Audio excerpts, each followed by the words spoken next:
any limb of Krishna's can do all the functions of all the other limbs. That's another example of the fractal nature. Yeah. Yeah. Each of Krishna's limbs has a name. Aniruddha, Pradyumna, Sankarshan, Baladev. See? And then they become the Chaturvyuha expansions.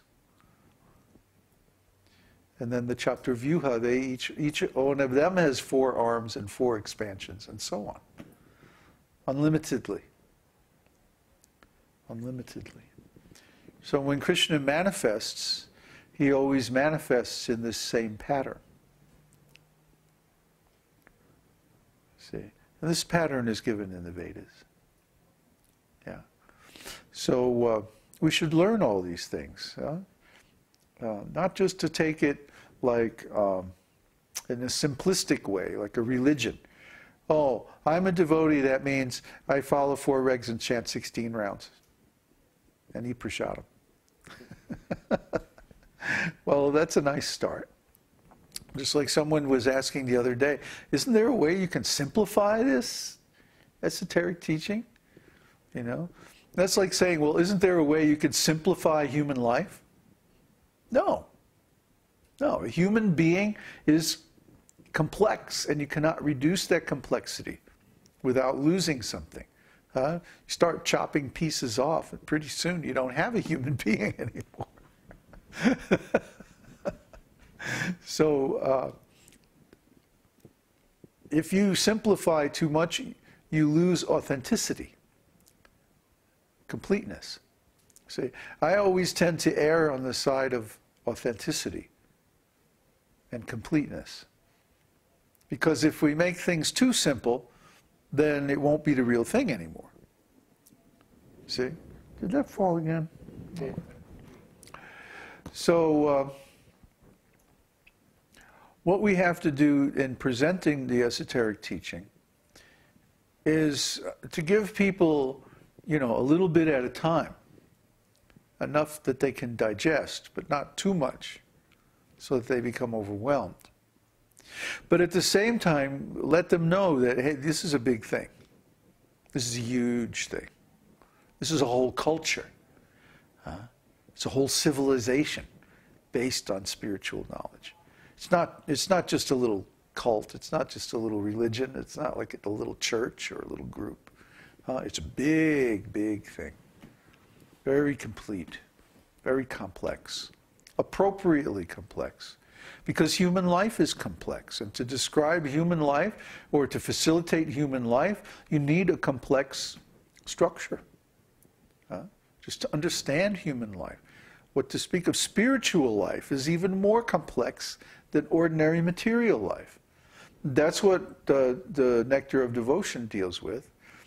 The structure of a spiritual life, the complexity of spiritual life, the categories of spiritual activities and relationships and identities. See? I just had this thought today that in the spiritual world, there's nothing but love. That's all that exists in the spiritual world is love. There isn't anything else in the spiritual world, only love. But that love is so powerful and profound and complex that it has more variety than anything in this material world. But it's all love, it's all pure, it's all enjoyable, it's all nice. It's wonderful. And it's eternal. So don't we want eternal love? I mean, who would say no to eternal love? Only a fool. So people have to understand what this esoteric teaching is. How valuable, how wonderful, how great, how grand. But yeah, it's complicated. It takes intelligence to understand it. You have to hear it very nicely, very patiently, for a long time. Then you can understand it. Then you will get the fractal design, and you see how it repeats again and again and again. Janmadhyasya yata. the energy and the energetic, the power and the powerful, the potency and the potent, the energy and the source, and their relationship and their dance. That's what this is all about. So, let's move on to Nectar of Devotion, second part of chapter 19. And we're reading in the section, The Lord's Extraordinary Mercy. Spontaneous attraction to Krishna, which is said to be due to the extraordinary mercy of the Lord, can be placed under two headings. Remember, there were two causes of this ecstatic love. One was following the regulative principles of Krishna consciousness and austerity and so many rituals and things like that. And the other is just the pure, extraordinary mercy of the Lord. Actually, they're both necessary. So, spontaneous attraction to Krishna, which is said to be due to the extraordinary mercy of the Lord, can be placed under two headings.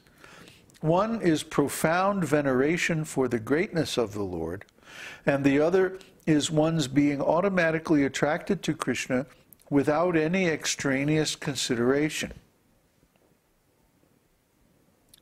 In the Narada Pancharatra, it is said that if, on account of profound veneration for the greatness of the Supreme Lord, one attains a great affection and steady love for him, one is certainly assured of attaining the four kinds of Vaishnava liberation, namely, achieving the same bodily features as the Lord, achieving the same opulence as the Lord, dwelling on the planet where the Lord is residing, and attaining eternal association with the Lord. The Vaishnava liberation is completely different from the Mayavada liberation, which is simply a matter of being merged into the effulgence of the Lord. Now, this is what's called a Vaikuntha mood. When one thinks, oh, God is great, God is infinite, God is unlimited, and I'm just this tiny little spark. When he thinks like that, oh God, oh. This is called awe. Awe and veneration. Veneration is the type of worship.